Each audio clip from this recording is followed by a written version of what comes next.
ये आजकल न्यूज में फेसबुक वगैरह में बहुत ही सुन रही क्रिप्टो करेंसी। क्रिप्टो करेंसी होता क्या है बताएगा जन तनी। तो ससुरा काहे इतना परेशान था, हम समझाते तुमको क्रिप्टो करेंसी क्या होता है, हमारे पास एको बार आया ही नहीं तुम। समझो, क्रिप्टो करेंसी दो गो वर्ड से बना हुआ है, क्रिप्टोग्राफी एंड करेंसी। ठीक है, क्रिप्टोग्राफी पहले समझो होता क्या है। मान लो दो पर्सन है ए और बी। अब ए को कोनो इन्फॉर्मेशन बी को ट्रांसफर करना है। तो नॉर्मली क्या होगा कि अगर ए बी को इन्फॉर्मेशन ट्रांसफर कर रहा है तो जो इस ट्रांसपोर्टेशन के टाइम में जब वो रास्ते में इन्फॉर्मेशन है तो कोई भी स्टील कर सकता है। तो उसीलिए क्रिप्टोग्राफी का कॉन्सेप्ट आया, क्रिप्टोग्राफी का कॉन्सेप्ट आया जिसके थ्रू क्या होगा कि जो इन्फॉर्मेशन होगा वो इनक्रिप्ट हो जाएगा और बीच में कोई भी इंट्रूडर आके उसे स्टील नहीं कर पाएगा। अब तुम इसी कॉन्सेप्ट को करेंसी पे लगा दो, इसी कॉन्सेप्ट को करेंसी पे लगाएगा तो क्या होगा कि आप ए टू बी को कोई भी मनी ट्रांसफर कर रहे हो, करेंसी ट्रांसफर कर रहे हो तो बहुत ही सेफ मीन्स से ट्रांसफर कर रहे हो। इसी को बोलते हैं क्रिप्टो करेंसी। अब ये होता क्या है कि डिजिटली ट्रांसफर होता है, आपका कोई पेपर चाहे कॉइन्स नहीं होता, डिजिटली कोई आप देख नहीं सकते उसको। ठीक है, कहीं पे आप फील नहीं कर सकते हो, बस ट्रांजैक्शंस एग्जीक्यूट होता है। समझा। अब दूसरा इसमें समझो, जो नॉर्मल हमारा करेंसी होता है ना वो सेंट्रल बैंक, चाहे रिजर्व बैंक ऑफ इंडिया होता है, चाहे नेपाल के केस में बोलते नेपाल राष्ट्र बैंक इशू करता है, वो सर्कुलेशन में लाता है। बट इसके केस में, क्रिप्टो करेंसी के केस में ऐसा कोई भी सेंट्रल बैंक चाहे रिजर्व बैंक ऑफ इंडिया वगैरह नहीं होता है। ठीक है, ये डिसेंट्रलाइज लेवल पे होता है, मतलब ए को बी को कुछ मनी ट्रांसफर करना है तो वो डायरेक्टली कर लेगा। अब तू सोच कि तेरा कोई फ्रेंड है यूएस में, उसे तुझे मनी ट्रांसफर करना है, तू क्या करेगा? पहले तू जाएगा इंडियन बैंक में चाहे नेपाली बैंक में जाएगा, उधर पैसा डिपॉजिट करेगा। अब वो बैंक अकाउंट पहले यूएस के बैंक अकाउंट में ट्रांसफर करेगा और तेरा जो फ्रेंड है वहाँ पे जाकर विड्रॉ करेगा, यही प्रोसेस होगा।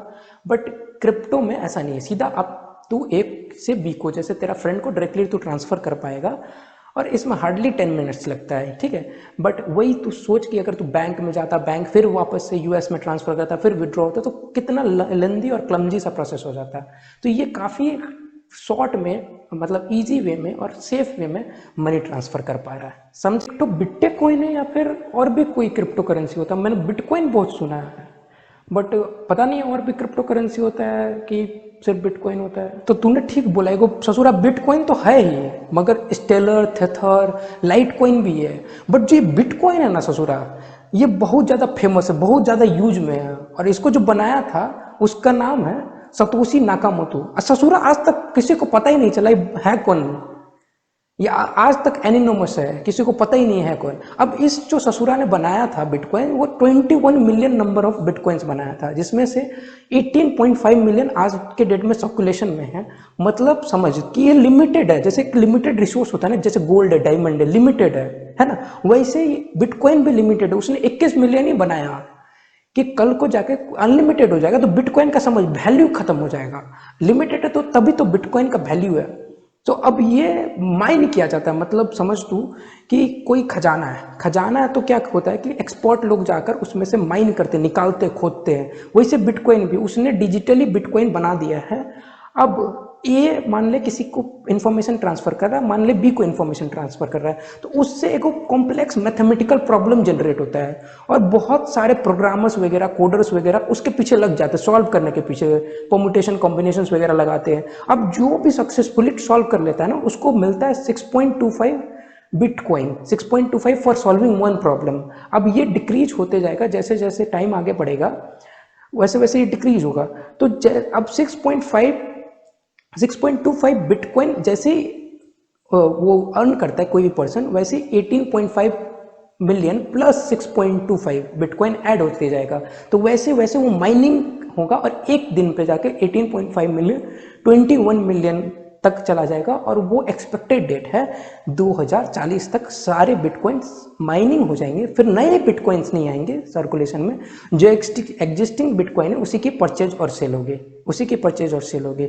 समझ रहा है? अब बिटकॉइन क्या होता है कि बिटकॉइंस का भी वैल्यू होता है, उसका मनी वैल्यू है। जैसे एक बिटकॉइन का 40 लाख, 50 लाख, 60 लाख ऐसे वैल्यू होता है और बहुत वोलेटाइल है, मतलब चेंज होते रहता है वैल्यू जैसे जैसे टाइम जाता है। ठीक है, समझ में आता है? ये बताएगा कि बिटकॉइन लीगल है या इलीगल है, मतलब हम चाहे तो परचेज और सेल कर सकते हैं बिटकॉइन का, तनी बताओ ना।